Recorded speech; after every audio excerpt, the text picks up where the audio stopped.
Bonjour, bienvenue à Hogwarts. Bonjour, bienvenue à Hogwarts. On va continuer le cours. Celui-là. Alors, qu'est-ce qu'on constate La pêche à la ligne, on va continuer ça. Qu'est-ce qu'on constate? On constate donc que dans notre pyramide, on a pu vérifier donc si on prend une base, on va dire P, base de nombre premier, P1, P2, Pn, P infini. Comme 2, par exemple 2, 3, là on va dire par exemple 19, Pn, P infini, c'est-à-dire qu'on prend tous les nombres premiers jusqu'à l'infini. On prend une base comme ça.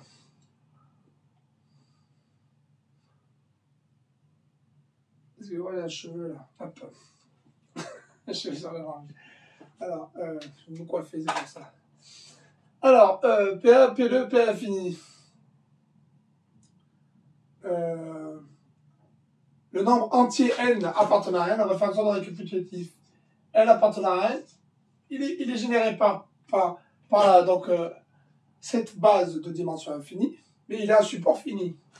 En gros, il utilisera qu'un nombre fini de nombres premiers pour sa décomposition. N, on va l'écrire comme somme de pi puissance alpha i appartenant à un sous-ensemble de n, i appartenant à, on va dire, A, qui est un sous-ensemble de n, et ce sous-ensemble sera fini, et l'alpha i, il va appartenir à z. Un sous-ensemble B va appartenir à z. Donc les pi, ils seront un nombre fini, et les alpha i, ce sera des entiers finis appartenant à z. Ça, c'est un nombre n. Même appartenant à n aussi, vu que n, on a dit qu'il appartenait à n. Si on prend z, alors là, c'est plus. Alors, c'est support fini. Support fini, c'est-à-dire que les pi, hop, on stoppe là, par exemple. On n'en prend qu'une partie. Excusez-moi, c'est un peu le bordel. Après, qu'est-ce qu'on a vu? Qu'est-ce qu'il peut avoir d'autre? On peut avoir des supports infinis. Comme par exemple, on a donné 2, 3, 5 sur 7, fois 11 sur 13. On fait ça, un nombre infini de fois PI, P2i plus 1, moins 1, plutôt P2i moins 1, moins 1 sur P2i. En gros, ça c'est le premier nombre premier, le deuxième, le troisième, le quatrième. Et là c'est P2i moins 1 sur P2i. Et on fait ça un nombre infini de fois. Ça, c'est un nombre à support infini. Écrit dans la base de dimension infinie, mais à support infini. Et après, on a un autre type de nombre, c'est par exemple ce qu'on avait fait là. 2 fois 3 sur 2, fois 3 sur 2, fois 3 sur 2. Et ça, c'est un autre type de nombre. Non, c'était pas ça qu'on avait fait. On avait fait 2 fois 3 sur 2, fois 2 sur 3. Fois 3 sur 2, fois 2 sur 3. Ça, c'est notre type de nombre. Alors, quelle est la différence entre ce type de nombre et ce type de nombre? Ce type de nombre est défini à un point, un vecteur, qui est 1, moins 1, 1, moins 1. Enfin, pareil. 1, moins 1. Ce nombre est bien défini. Dans la pyramide, il est bien défini. Alors que celui-là, il est mal défini dans la pyramide. En gros, il hésite. Celui-là utilise un support infini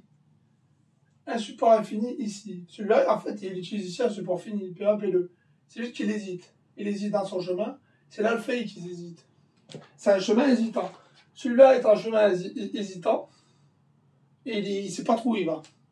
Alors que celui-là, c'est où il va. Celui-là, c'est où il va. Mais par contre, le chemin, vu que c'est en dimension infinie, il est mal défini. Alors, on va vérifier comment on peut faire ça de manière rigoureuse.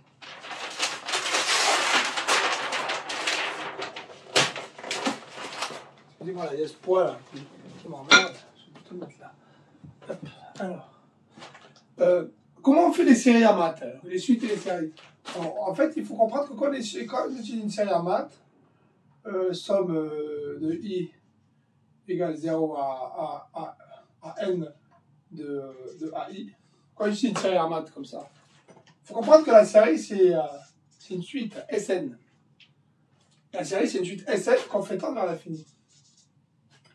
elle est définie la suite. En fait, quand on utilise les schémas, on utilise des suites. On appelle ça des schémas, mais c'est des suites.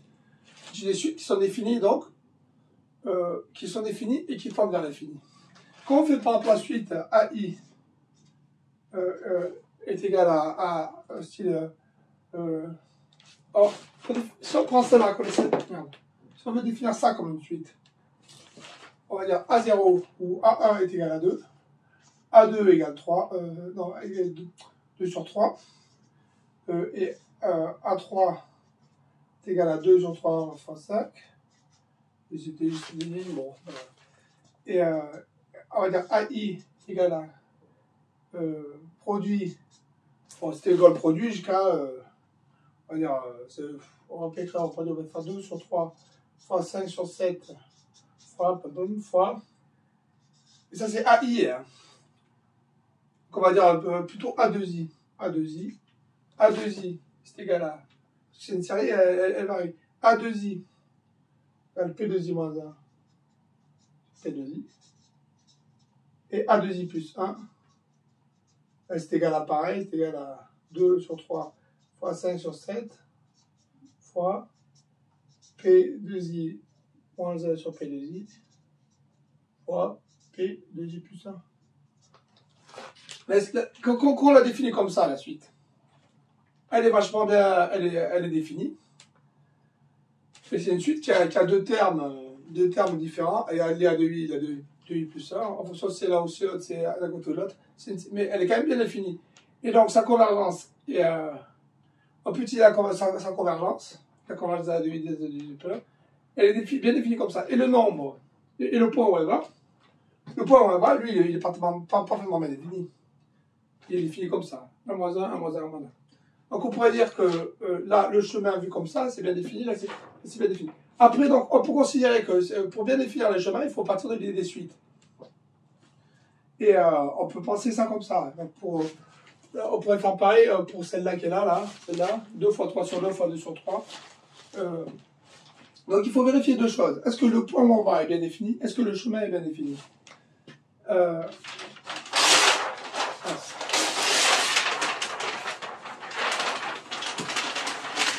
Alors, en fait, ce qu'on va faire, on peut considérer que quand on a une suite, qu'on va maintenant appeler une suite, on va dire, c'est, imaginons que j'ai un produit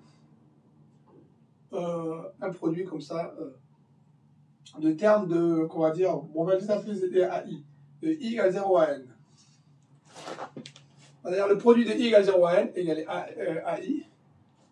Ça, ce sera le chemin. Ça, c'est le chemin. Donc, le chemin, on va appeler CN, c'est un chemin. Mais il vaut également un nombre. Ce chemin qui vaudra le produit des PI puissance alpha I, le I donc qui appartient à un sous-ensemble A, on a dit, de Z ce coup-ci, et alpha, non, de P, non, pas bien, non, oh, excusez-moi, de N, parce que c'est l'indice des PI. Là. I appartiendra à un sous-ensemble A de N, et alpha I, qui appartiennent à un sous-ensemble B, on va dire, de Z. Produit de AI égale CN est égal à produit de PI puissance alpha I. Ça, c'est les chemins qui définissent des nombres. Tant qu'on reste fini, donc, tant qu'on reste dans le fini, c'est déjà plus clair. Il y a un deuxième truc à vérifier. Qu'est-ce qu'un chemin hésitant? Quelle est la différence entre un chemin qui hésite et un chemin qui n'hésite pas? Tout à l'heure, je dis le chemin, il hésite. Celui-là, il semble hésiter. Celui-là, là, fait 2 fois 2 sur 3 fois 3 sur 2 fois 2 sur 3 fois 3 sur 2. On peut dire que si un chemin hésite, qu'on prend soit la suite des chemins, soit la suite, là, faut qu'on prend la suite des chemins CN.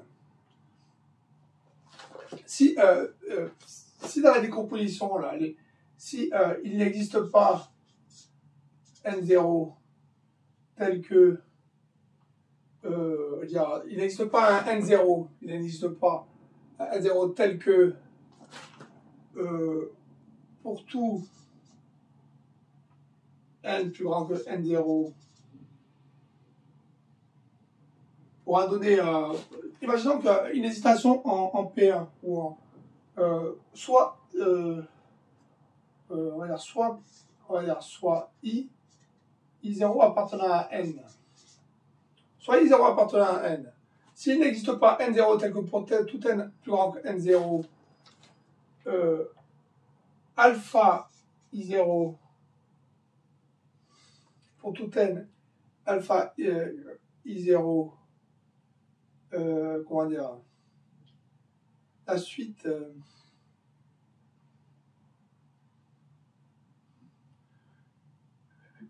on peut dire, là c'est alpha IN, là c'est PIN, IN appartenant à alpha IN appartenant à N, BN, c'est plus clair comme ça, parce que comme ça les indices ça dépend des CN, ça dépend de N donc.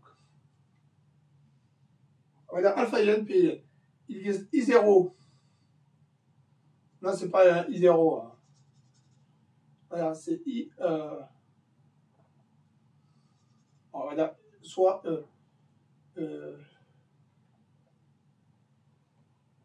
pour tout N plus grand que N0, alpha, on va dire J, hein. Il n'y a pas de J là, ça sera plus simple. Soit J appartenant à N, s'il n'existe pas N0 tel que pour tout N plus grand que N0, c'est-à-dire qu'à partir d'un certain stade dans le chemin, alpha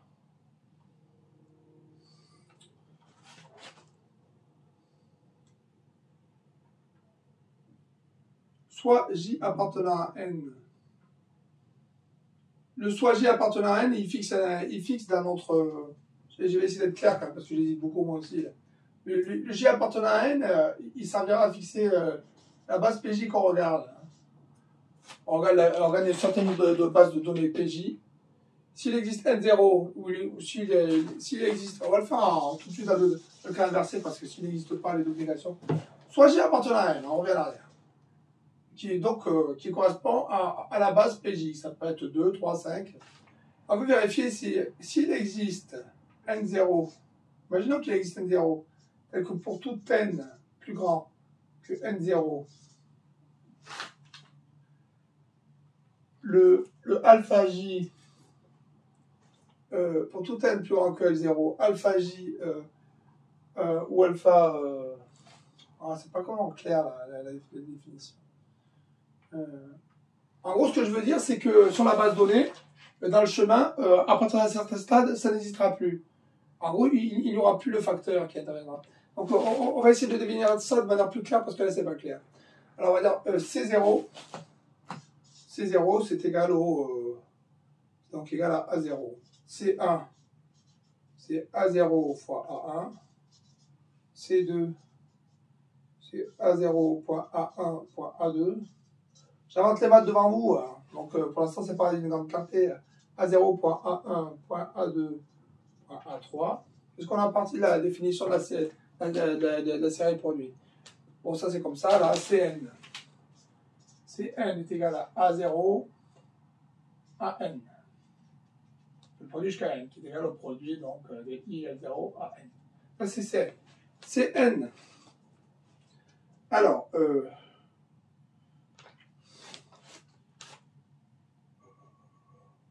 là, on a pris les sous-ensembles, finis, c'est ça qui complique tout. Donc, on va l'écrire en dimension infinie. On va les dire en dimension infinie.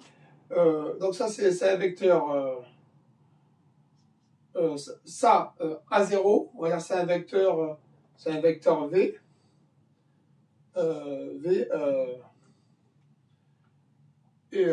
Ça, c'est vecteur V0. Ça, c'est V0 plus V1. Ça, c'est égal à V0 plus V1 plus V2. Donc, c'est une somme de vecteurs là qu'on fait. Donc, on linéarise les produits. Ça veut dire c'est la somme des VI. Donc, ça sera plus clair. Alors, les V0, les VI, c'est quoi? C'est des vecteurs infinis. Des vecteurs infinis.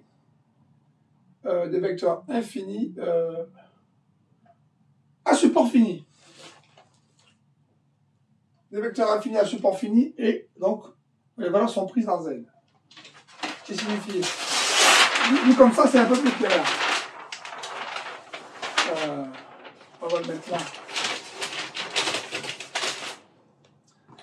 comment dire ça en gros, j'ai V1, V0, ça peut, imaginons c'est 5, dans ce cas-là, ça sera 0, 0, 1, 0, ça c'est V0. Imaginons V1, c'est 11 sur 19, voilà, ou sinon 3 sur 19, allez, on va faire 3, là c'est 3, 0, 0, il faut comprendre que là c'est 2, 3, 5, 7, 11, on va faire 3 sur 11, allez, c'est plus simple, je vais pas y écrire tout. 3 sur 11, ça fera 1 moins 1, par exemple. V1, 3 sur 11, ça c'était égal à 5, 3 sur 11, on peut les faire comme ça.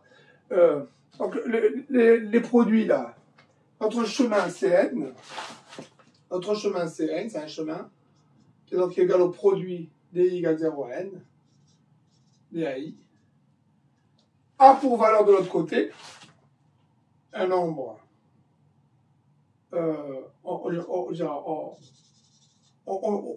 a, à ce chemin, de l'autre côté, on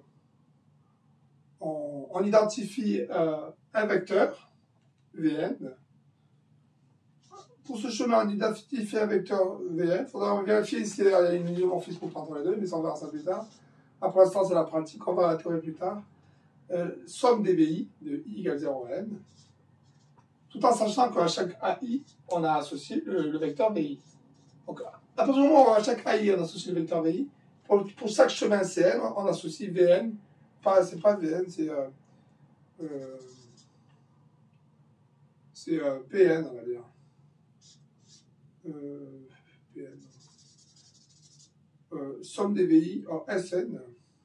Sn, c'est Cn, qui est égal au produit des AI.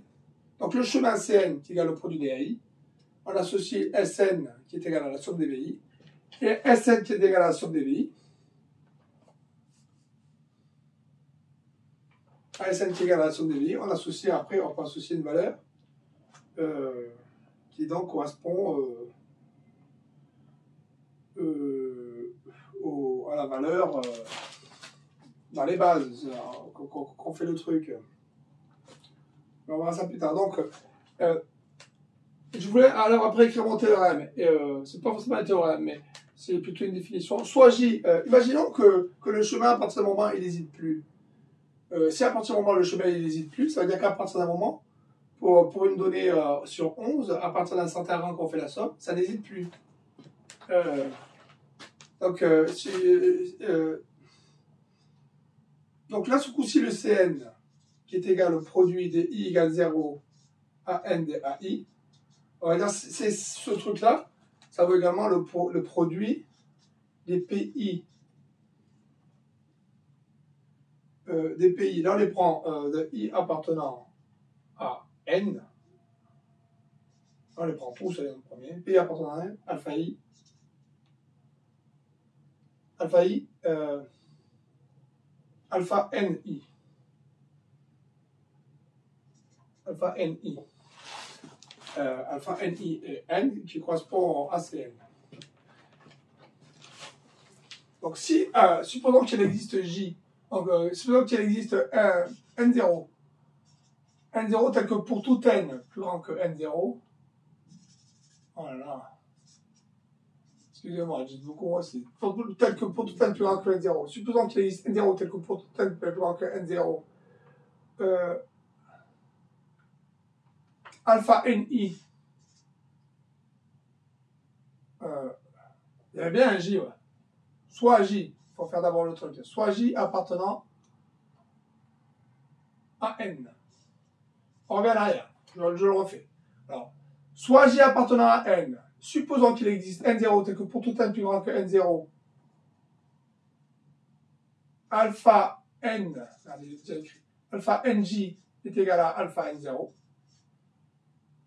J. Alors, on revient ici. Supposons que soit J appartenant à N, soit J appartenant à N. Donc, on fixe l'indice. On va dire c'est 11, par exemple. Soit J appartenant à N, donc pour J appartenant à N, c'est surtout pour affecter PJ, le nombre PJ, qui ici, donc J, c'est 1, 2, 3, 4, 5. Si J, c'est égal à 5, soit J appartenant à N, maintenant c'est 5, c'est 11. Donc, on regarde PJ. Supposons qu'il existe N0 tel que pour tout N plus grand que N0, alpha NJ est égal à alpha N0J. C'est qu'à partir d'un moment, le alpha, là, il ne bouge plus. Ça devient une suite constante. Supposons que ça devienne une suite constante, à partir d'un certain stade, soit J à partir d'un N. Alors on pourra dire que qu'au moins ce coefficient est fixé. Donc ça n'hésitera plus. Ça, là, c'est pour étudier si ça hésite ou pas. Donc ça, on peut l'encadrer déjà. À l'inverse, supposons soit G appartenant à N, supposons qu'il n'existe pas N0. Je vais l'écrire d'abord. Supposons qu'il n'existe pas N0 tel que pour tout N plus grand que N0, alpha NG est égal à alpha 0. Ça veut dire que là, ça hésite. Ce qui est le cas de notre 2 sur 3 fois 3 sur 2. Qu'on prend 2 sur 3 fois 3 sur 2 fois 2 sur 3 fois 3 sur 2, on ne peut pas dire qu'il existe pour le J, là, le J on va dire 2 ou 3, donc 1 ou 2. On ne peut pas dire qu'il existe N0 tel que pour tout N plus grand que N0, ça soit fixe. Donc là, c'est un truc qui hésite. Donc déjà, ce qu'on va sélectionner, c'est étudier premièrement les chemins qui n'hésitent pas. Donc pour tout J, tel que pour tout J, il existe N0. Donc premièrement, on va sélectionner ce chemin-là. Donc on va diviser en deux catégories les chemins, hein, d'accord? Ceux pour lesquels, pour tout J, un chemin, donc on va faire une définition.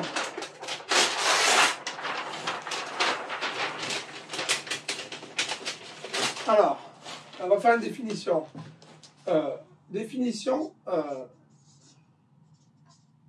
Chemin non hésitant. Chemin non hésitant. Non hésitant. Un chemin sera non hésitant si pour tout J appartenant à N, si pour tout J appartenant à N, il existe N0 tel que pour tout N plus grand que N0, alpha NJ égale à alpha N0J, le alpha étant l'indice qui correspond à PJ dans la décomposition du chemin, c'est N, on définira ça comme un chemin non hésitant. C'est-à-dire qu'il peut hésiter sur une position un temps, mais pas éternellement. Et ça pour tout J. Ça, c'est un chemin non hésitant. Un chemin non hésitant, c'est comme celui qu'on a écrit, 2 sur 3, fois 5 sur 7, fois 13 sur 11. Ça, c'est un chemin qui n'hésite pas. On ne sait pas s'il converge ou pas, mais il n'hésite pas. Sur chacune des positions, il n'hésite pas. En gros, il fixe d'abord celui-là, puis il fixe celui-là, puis il fixe celui-là, puis il fixe celui-là, et ça n'hésite pas. Un chemin non hésitant est non hésitant à l'infini, hein, surtout. Hein. Parce qu'il hésite. On peut avoir des chemins qui hésitent un peu, il fait 2 sur 3 fois 3 sur 2, mais après il part, après il abandonne. Moi je dis que c'est un chemin non hésitant, bon, on peut dire à l'infini. Ce sera la définition. Non hésitant à l'infini. Un chemin non hésitant à l'infini, il sera comme ça. Et on va définir donc deux catégories de chemins, le chemin non hésitant à l'infini et le chemin hésitant à l'infini. C'est à l'inverse, le chemin hésitant à l'infini, définition 2. F2, regarde, ça c'est définition 1 F2. Chemin hésitant à l'infini. Chemin hésitant, je ne vais pas écrire tout, à l'infini. Il existe J appartenant à N, tel que, pour tout N0, non, tel que, il existe J appartenant à N, tel que, pour tout N0, il existe N, tel que, alpha NJ, soit différent de alpha N0. Donc, la définition 2, c'est un chemin hésitant à l'infini. Donc, il existe J, il existe au moins une position qui hésitera. Il y aura une différence. Je ne sais pas s'il est écrit ça avec clairement dans la tête, c'est clair. Chemin non hésitant à l'infini et chemin hésitant à l'infini. Ça, c'est les chemins. Les chemins auxquels on associe de l'autre côté par assimilation, on associe après des vecteurs.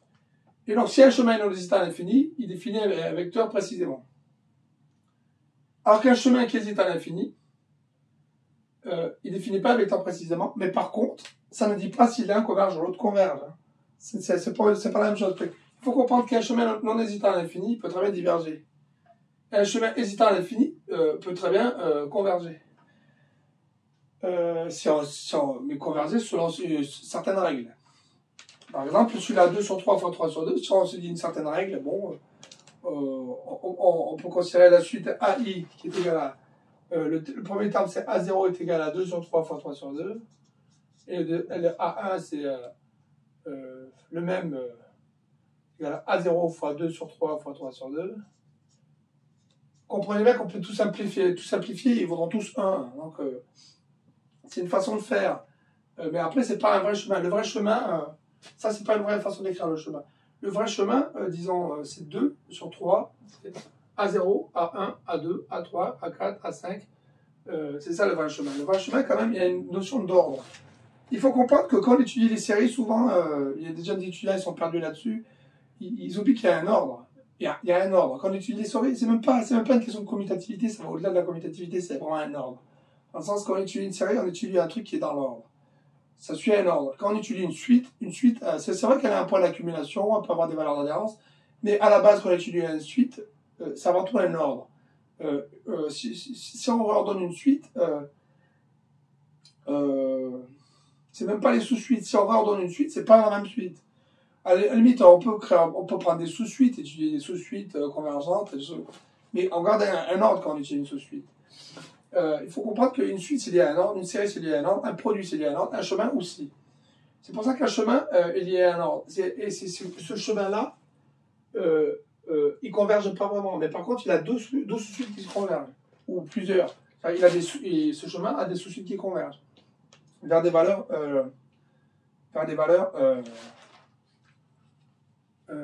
comment dire.